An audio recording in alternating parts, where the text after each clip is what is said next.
le moment que l'on redoutait le plus est arrivé. Le trailer du film Minecraft vient de sortir. Et il est... Moi c'est Steve. pas très bon. À moins que vous ne viviez dans une grotte, vous avez dû entendre parler de la récente bande-annonce du film Minecraft. Cette vidéo de seulement 1 minute et 20 secondes a fait le tour de l'internet pour une simple et bonne raison, ou plutôt une mauvaise dans son cas. C'est mauvais. C'est très mauvais. La vache, qu'est-ce que c'est moche. Pourquoi est-ce que les humains sont normaux? Pourquoi est-ce que certains éléments sont cubiques et d'autres sont arrondis? Pourquoi est-ce que les blocs ne font pas tous la même taille? Pourquoi est-ce que c'est en live action? Pourquoi est-ce que ça existe? Ces questions ont été posées par tous ceux qui ont eu le malheur de voir ce trailer. Et moi aussi je trouve que ça a l'air horrible. Mais après l'avoir regardé plus attentivement, et y avoir réfléchi, je trouve que ce trailer est en réalité extrêmement intéressant. En bien et en mal. Donc laissez-moi vous expliquer ce que j'en pense, et ce que j'ai trouvé. Avant tout, il faut savoir que le développement de ce film a été très chaotique, et ça se voit clairement dans le résultat final. Les discussions pour son adaptation avaient commencé aussitôt que 2014, durant ce premier pic de popularité. Pendant les 10 ans entre la bande-annonce et l'annonce, il y a eu environ 6 changements de script, plein de retards, le Covid, la grève des acteurs, le film a même été annulé pendant un temps, bref, c'est le bordel. Adapter Minecraft en film est quelque chose qui fait sens. C'est le jeu vidéo le plus populaire qui existe. Bien sûr qu'à un moment ou un autre il sera adapté au grand écran. Mais la raison principale pour laquelle ça a pris autant de temps à faire est parce que Minecraft est à la fois le meilleur jeu adapté dans d'autres médias et le pire. Minecraft est un jeu sans aucune histoire. Le joueur peut faire ce qu'il veut, il n'a aucune contrainte ou obligation. Rien ne l'oblige à affronter l'Under Dragon ou de jouer d'une certaine façon. On pourrait penser qu'avec, on pourrait faire tout ce qu'on veut comme adaptation en film, mais tout le monde aura des attentes différentes. Et c'est donc presque impossible de faire quelque chose qui plaise réellement à tout le monde. Ça se voit lorsqu'on remarque que chacune des tentatives officielles de rajouter une histoire à Minecraft est partie dans une direction différente. Donc, quelle est l'histoire que Warner Bros a créée pour le film Minecraft? Voilà le synopsis.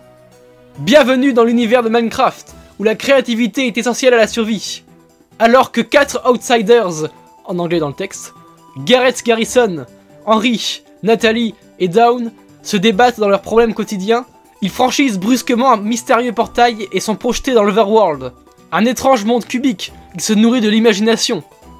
Pour rentrer chez eux, il leur faudra maîtriser ce monde, et le protéger des créatures maléfiques comme les piglins et les zombies, tout en s'engageant dans une quête féerique aux côtés de Steve, expert fabricateur.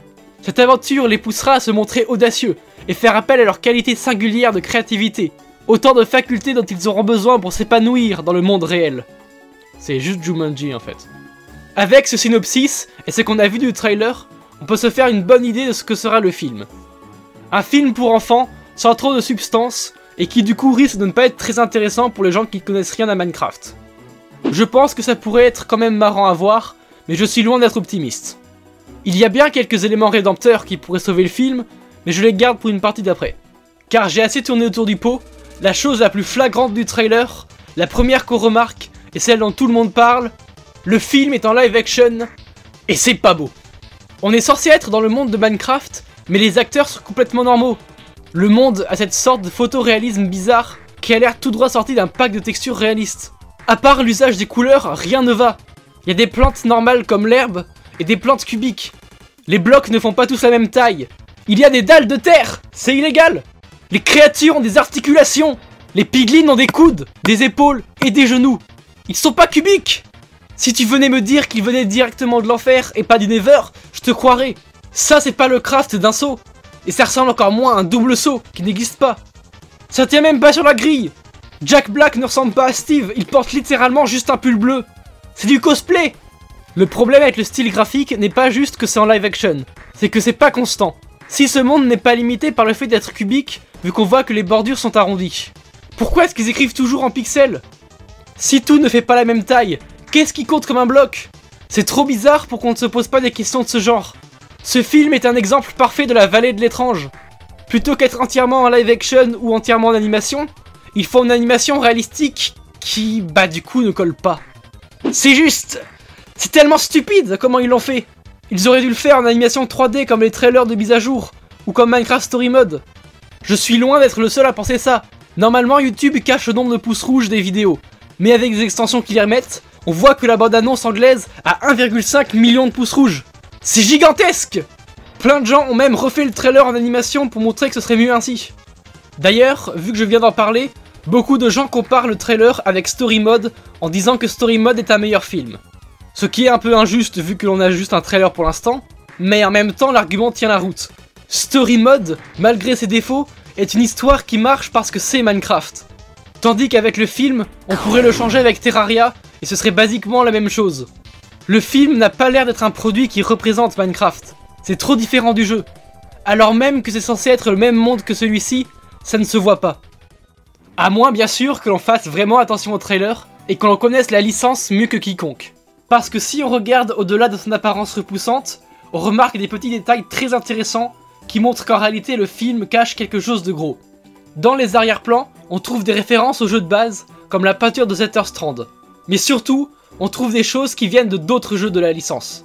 Par exemple, lorsque Dora l'exploratrice crafte un seau avec une pile, on peut voir les bottes de vitesse de Minecraft Dungeons dans l'étagère derrière lui. Ça montre que le film utilise des éléments des spin-offs de Minecraft. Ce qui est cool, Minecraft Dungeons c'est cool, vous devriez y jouer. Ensuite, lorsqu'on voit le passage dans le Nether, on remarque parmi les piglins une étrange silhouette aux yeux violets. Je pense que la plupart d'entre vous ne la reconnaissent pas, car elle vient du jeu échoué Minecraft Legends. Ce personnage n'est nul autre que la Seer, l'une des boss piglins qui tente d'envahir l'Overworld, et un personnage très puissant qui possède l'orbe de dominance. Le fait qu'elle est là est extrêmement intéressant, et nous permet de deviner l'histoire du film, dont voici ma théorie à son sujet. La plupart des ennemis qu'on voit dans le trailer sont majoritairement des piglins, dans l'Overworld, exactement comme dans Minecraft Legends. Et comme la Seer est présente, son objectif restera sûrement d'envahir l'Overworld, mais pour une raison différente.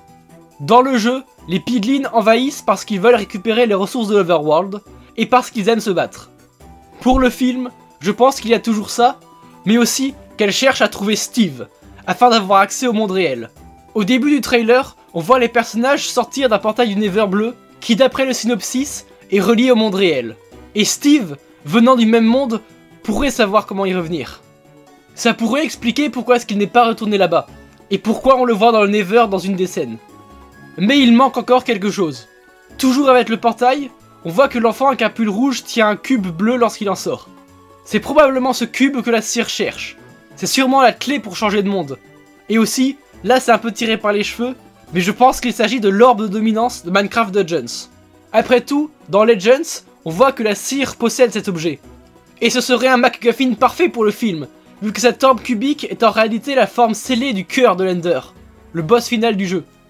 Ça pourrait résulter en un combat épique à la fin, entre les piglins qui ont le pouvoir du cœur de l'Ender, contre les humains qui devront utiliser tout ce qu'ils ont appris afin de les vaincre.